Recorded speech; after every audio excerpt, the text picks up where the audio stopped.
Ahí está grabando. Entonces, a ver, ¿me haces anfitrión o coanfitrión a Jorge Allende a ver si puedo poner esto en evidencia y muestra para todos? Estoy seguro. Entonces buscamos el... Ahí está. Eso era lo que faltaba. Se ve horrible, sí. Pero yo como lo veía chiquitito, no veía nada. A ver si funciona mejor. Ahí ven el desastre en mi casa. Ahí se ve un poco mejor, no mucho más, pero bueno. Entonces, lo primero que tenemos es el umbral, que eso, si leyeron, está explicado en la guía, que es, le dice cuándo, qué sonido necesito para que esto empiece a grabar, ¿no? Si le pone muy bajito, se va a activar con el sonido más pequeño que detecte el micrófono. Si le pone muy grande, eventualmente no se va a disparar con algún ruido y sí va a esperar ese ruido grande que supere en su umbral. Y el otro parámetro con el que van a tener que trabajar es con el, ahí dice, retraso mínimo. Que si uno golpea o hace un ruido, tiene una reverberación, un eco, entonces podría pasar que el, el cronómetro lo que detecte sea el sonido y el eco o una reverberación, y entonces que se frene antes de que venga el siguiente sonido, que es el que ustedes quieren medir. Entonces, con eso también van a tener que jugar, va a depender de su setup experimental, si eso lo tienen que cambiar o no. Entonces, ahí para que inicie, tienen un play que está ahí. Entonces, cuando ustedes le dan play, ahí se activa. Y yo hago un ruido, no funcionó. Vamos a poder reiniciar.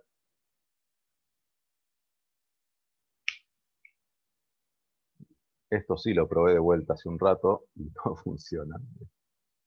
Hoy la tecnología está contra mí, evidentemente. Vamos a volver a empezar. Cronómetro acústico.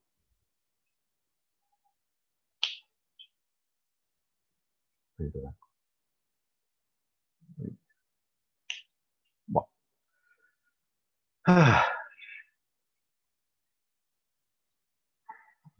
¿Por qué no anda?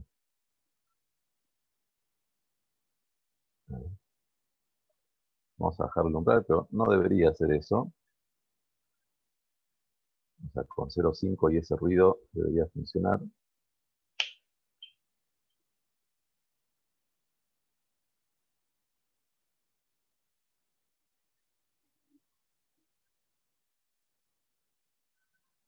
En fin, entonces, esto en general funciona bien para cualquier celular, menos para el mío hoy, que es el... A ver, déjenme una cosa. En general funciona bien, pero tienen estos problemas que, por ejemplo, a veces cuando uno hace el experimento, cree que está detectando los dos sonidos de inicio y de fin, pero después cuando hace las cuentas, no le da. Ahí, ahí. Bien. Entonces, lo que va a suceder es cuando ahora hablo y se activa, pero lo que va a suceder es cuando ustedes hagan ese sonido que dé inicio al movimiento del objeto que se va a caer, esto va a empezar a grabar y cuando golpee el piso o una chapa o algo, eso va a hacer que se frene, ¿no? Entonces, no voy a hablar y entonces se inició cuando chasqueé los dedos y terminó cuando terminó cuando volví a chasquear los dedos. Fíjense que esto da una precisión enorme, ¿no? Fíjense que es más preciso que el cronómetro que usamos, que usaron para los datos del péndulo del primer informe, ¿no? Esto les da no una centésima, sino una milésima de segundo, y es algo que ustedes van a tener que tratar de discutir si ese tiene sentido o no, pero bueno, en todo caso, ese es nuestro error de instrumental y habrá que ver qué pasa con el error estadístico o no y ver qué sucede con eso. Entonces, lo que les decía es que si Si ponen un umbral muy chiquito, a ver, va a iniciarse todo el tiempo, y creo que si ponen el umbral más grande, que creo que es 10,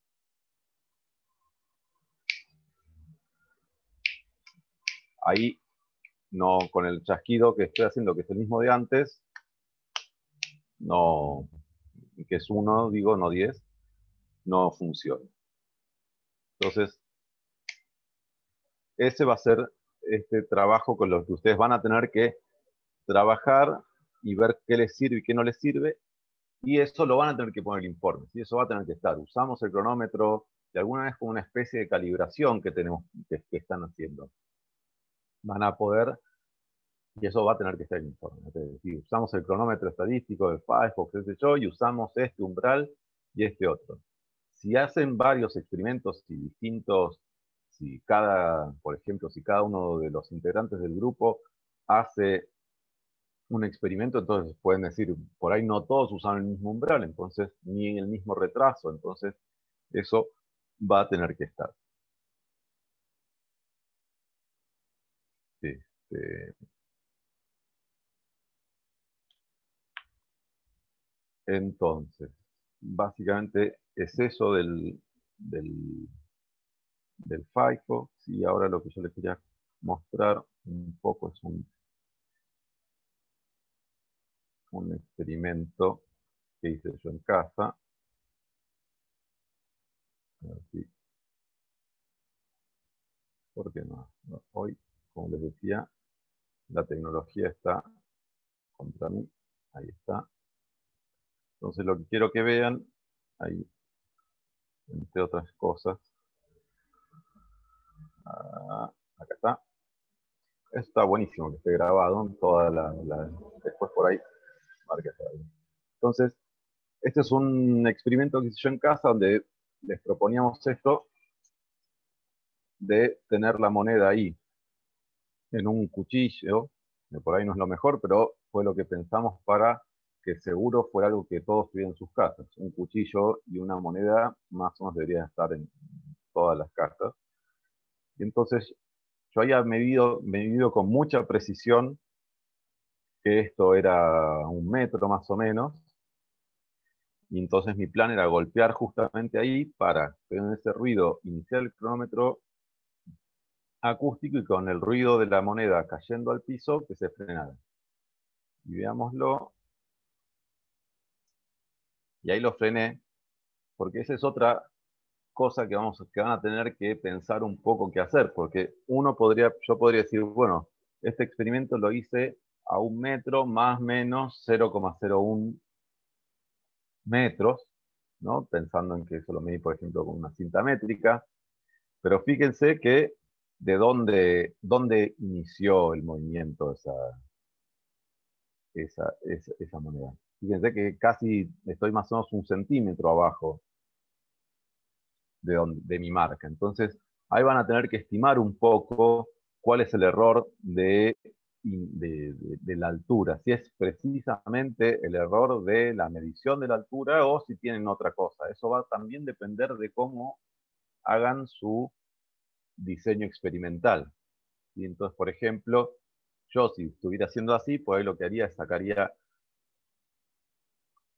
una foto de esto, y como esto lo puedo medir bien, y lo sé que es 5 centímetros, después podría medir esta altura y entonces decir, bueno, en realidad, si bien yo la altura la medí con una precisión de 1 milímetro, en realidad mi error en las alturas es de 1 centímetro. ¿Sí? Otra cosa importante, ¿por qué les proponemos una moneda? Porque es chica, ¿no? Imagínense que si usan un objeto muy grande o este, si al principio, la primera vez que intenté pensar esto, tomé una cuchara y vi que eso no iba a funcionar porque a veces la cuchara caía plano, otras veces caía de punta, y aún así, incluso por ahí la moneda también no cae siempre plana, cae de punta. Entonces, si tomo un objeto muy grande de las alturas pequeñas, eso también nos va a traer nos va a aumentar la incerteza. ¿Sí?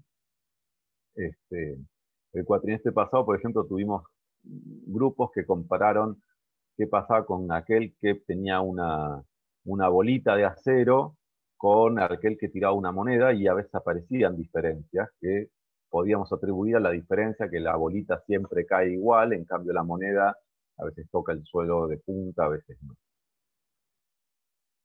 Entonces todas esas cosas van a ser interesantes que las traten de analizar y ver. Porque ahora no es tan fácil decir, bueno, mi error experimental es simplemente instrumental y con el que mido, ¿no? Tenemos estos errores, por ahí algunas veces uno golpea por arriba y otro golpea por abajo, entonces, ¿cómo tratar de minimizar este error de esta altura del error de golpeo, digamos, y tratar de tenerlo en cuenta razonablemente? Este,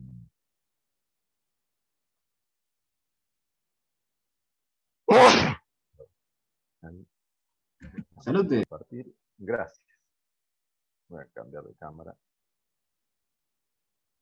Y básicamente eso es un poco lo que les quería contar de ahora, porque va a ser largo esto. O sea, nos gustaría a mí que traten de hacer experimento ahora y que traten de tener los datos como para hacer. Lo ultimísimo que rápidamente quería ver es esto. Ahora se supone que estoy compartiendo la pantalla del Origin. Entonces, fíjense que esta es una mala pantalla de Origin. Tuve suerte, le puse L y T, que bueno, no importa, es para otra cosa, ¿no? Esto es de P, esos son los datos de péndulo. Pero dos cosas que quiero que recuerden.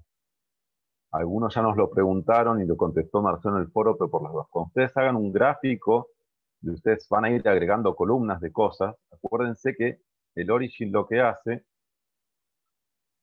y el Cy Davis hace algo similar, se agregan una nueva columna y agregan otra columna, y finalmente lo que quieren graficar está en esto, y quieren graficar esta versus esta. Acuérdense que a esta lo que tienen que hacer es, por ejemplo, setearla como X.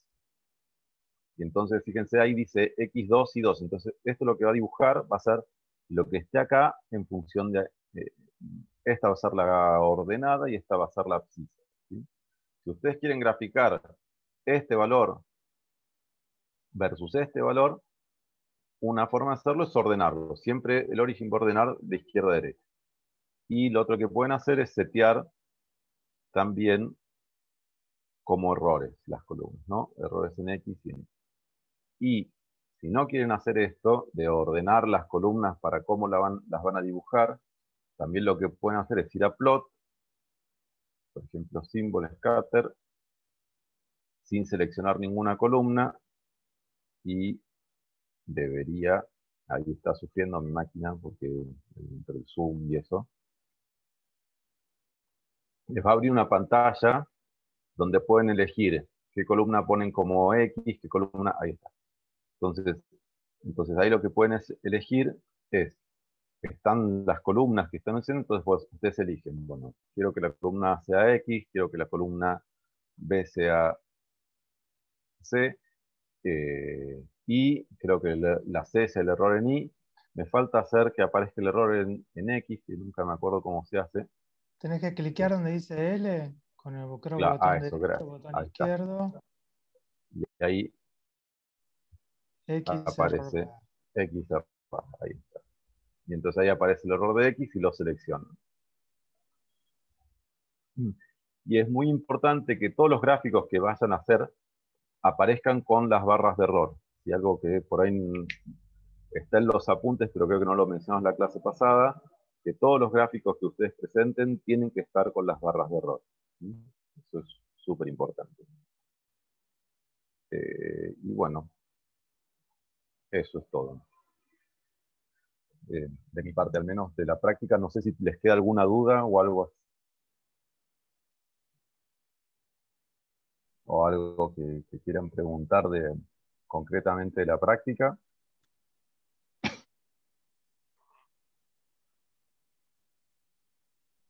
Yo tengo una consulta, Jorge. Sí, ¿Cuántas mediciones nos recomiendan tomar? yo la primera vez las hice con una medición sola para ver que funcionara y me anduvo bien. Pero lo que como nosotros queremos que estimen el error estadístico de las mediciones, como minimísimo para cada altura les pedimos que hagan 3 mediciones por altura, más hay una altura a la que en realidad les pedimos que hagan 30 mediciones como para que ahí tengan una buena estadística y puedan hacer, por ejemplo, un lindo histograma. No lo pide, pero podrían hacer un lindo histograma de las mediciones y ver y de ahí obtener el error estadístico. Pues si haces una medición sola, podría funcionar, pero, por ejemplo, en el video ese que les mostré yo, con esa medición seguro que voy a tener mucho error y no me va a dar bien. Y tu pregunta viene súper bien para otra cosa. O sea, este es un experimento que pueden hacer en casas. Idealmente, si tenemos suerte, lo pueden terminar bastante hoy, pero si hoy G no les da bien, y no les da bien es que les dé 20, los siguen viendo qué es lo que está pasando como para ver, ¿sí? Esta práctica de alguna manera, nosotros sabemos que el modelo que dice que h es igual a un medio de g por t cuadrado anda bien si es una caída libre, o sea, si suelto la moneda y cae.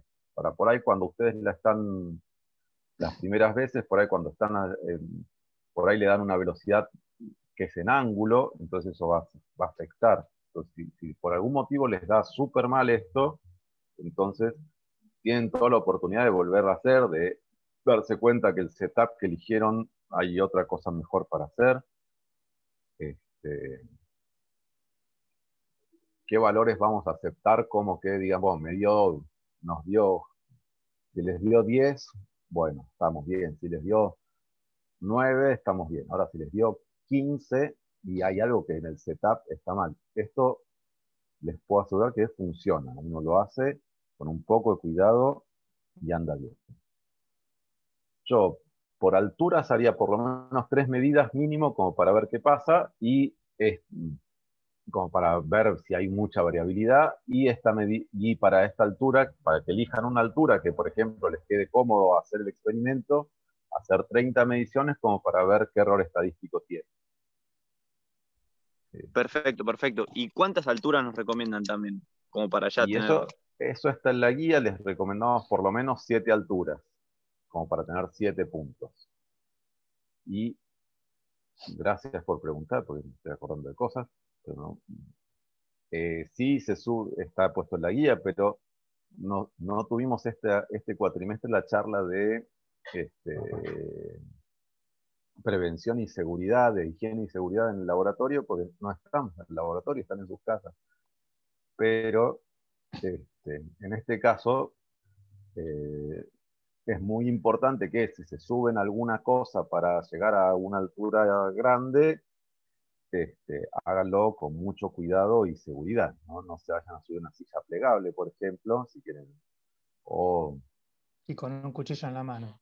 con un cuchillo en la mano, claro, ¿no? Pero lo que nos falta es que por hacer la práctica con un cuchillo clavado en la pierna,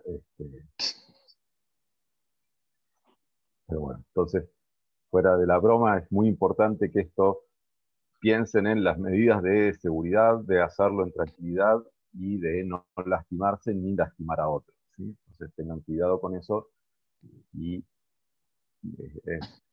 podría ser parte del informe también, ¿no? Como medidas de seguridad, tomamos que nos subimos una escalera, que estaba bien fija. Sí, lo otro que les recomiendo es que también está en la guía, pero que no tomen alturas muy juntas, ¿no? Uno puede, bueno, tomo alturas de a 10 centímetros. De a 10 centímetros van a tener todos los puntos muy pegaditos y no va a ser no van a tener un buen set de datos. Si fuera posible, yo les pediría que hagan 7 alturas separadas 30 centímetros. ¿Por qué 30 centímetros también? Porque en esos 30 centímetros, si usan una moneda, de vuelta, las dimensiones de la moneda van a empezar a ser menos relevantes que si hacen, por ejemplo, diferencias de alturas de 5 centímetros. Una diferencia de 5 centímetros, la moneda tiene 2,5 centímetros, una moneda de un peso tiene más o menos 2 centímetros y medio. Si la diferencia de altura es 2,5, ahí la dimensión de la moneda va a empezar a molestar. Y, y eso. Y si toman todas medidas muy juntas, también los tiempos van a ser muy parecidos, entonces van a estar dentro del error de tanto instrumental como estadístico, entonces por ahí no van a distinguir bien las cosas. Entonces, en principio, 7 alturas estaría bien, separadas dentro de todo, mínimamente 15 centímetros y recomendado 30 para que funcione todo de más o menos bien. Gracias. Ahí Mariel pone cuchillo con punta redonda, sí. De vuelta, eso fue, lo que les puedo repetir es que eso fue la propuesta minimalista pensando que uno no podía salir de casa en ningún momento. Ustedes ahora la situación es distinta y por ahí pueden hacer otras cosas diferentes. Y ahí, bueno, así no les robo más tiempo. Marcelo les quiere contar algo del informe. Sí, yo igual quería hacer general. un comentario más, Dale, agregando sí. lo que dijo Jorge, que es que ustedes tienen una ventaja, que lo que van a medir ya saben cuánto va a valer. ¿Está bien? Ustedes saben cuánto vale G. Entonces, cuando están haciendo las mediciones, ustedes pueden saber si el tiempo que tardó la moneda en caer de una distancia de 1,5 metros es un valor coherente o no. ¿Está bien? O si están midiendo mal con el Firefox. ¿Está bien? Si el tiempo que les está marcando se detuvo el Firefox en la mitad de la caída porque tosieron o por algo y ese valor está mal medido. Ustedes pueden saber para una cierta distancia qué tiempo esperarían medir. ¿Está bien? Porque conocen cuál es el valor de G. Entonces ustedes pueden verificar si las mediciones están bien hechas o no. ¿Está bien? O sea, como es la ventaja de estar midiendo algo que ya está conocido, ¿no? Si fuera una cosa nueva a determinar, a eso no les serviría. ¿Está bien? Y bueno, y otra de las cosas es lo que dijo Jorge, es el momento en el que tienen para tratar de optimizar la forma de medición en función de lo que tengan a mano. ¿Está bien? De manera tal de que la medida sea más confiable y minimizar los errores. Y lo que no queremos, que es lo que dijo Jorge, es que después en el informe digan, esto nos dio mal porque tendríamos que haberlo hecho de esta manera. O sea, si tendrían que haberlo hecho de una cierta manera y podían, la idea es que lo hagan. ¿Está bien? Porque pueden extenderse, hacer el TP más allá del horario de laboratorio, y si ven que G les dio 350, no digan, nos dio mal porque en verdad cuando golpeábamos la moneda, cuando caía al piso, rodaba y recién el ruido lo hacía cuando chocaba contra el placar. O sea, se dieron cuenta de eso y eso estaba mal medido, lo vuelven a medir. ¿Está bien? O sea, era solo para complementar, Jorge igual lo explicó perfectamente, pero para recalcar eso, ¿no? Que en el informe no haya después explicaciones de cómo se podría haber venido bien cuando en verdad lo podían hacer. ¿Está bien? Otra cosa es que sugieran usar equipamientos que uno no tiene en su casa, esa es otra cosa. Pero si pueden ustedes en sus casas buscar la forma óptima de medición, háganlo. ¿Está bien? Bueno, yo les quiero compartir solamente una cosita respecto a los informes. Nosotros vamos a entrar ahora a lo largo de la clase para devolverle los informes, pero una cosa que les quiero mostrar es cómo se debería expresar correctamente las incertezas en la propagación de incertezas en el informe. Esto se puede hacer con el editor de ecuaciones de Word o lo pueden hacer a mano en una hoja y anexarlo porque a veces es muy trabajoso. Si solamente informan la parte de arriba, nosotros lo único que sabemos es que para calcular, por ejemplo, acá una variable k, derivan respecto de una variable m y derivan respecto de una variable t0. Pero no estamos sabiendo si están calculando bien las derivadas. O sea, porque hubo gente que lo que informaba en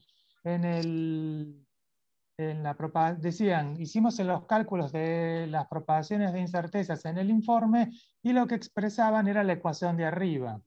La ecuación de arriba lo único que me dice es, me da una idea a mí como docente de cuáles son las variables que tuvieron en cuenta respecto a las cuales derivar. O sea, cuáles son las variables que utilizaron. Pero no sé después si hicieron bien las derivadas o no. Entonces, lo importante es que lo expresen como la segunda ecuación. ¿Está bien? No hace falta que estén suplantados los valores adentro. ¿Está bien? No hace falta que pongan 4 por 3,1415, 9 elevado al cuadrado dividido 2,2835 segundos al cuadrado. O sea, no pongan los números ahí. Los números no los vamos a ver. Lo que nos interesa sí es que estén las expresiones de las derivadas y que sí aclaren qué son las incertezas que calcularon. ¿Está bien? ¿Qué utilizaron? Delta M, delta T0.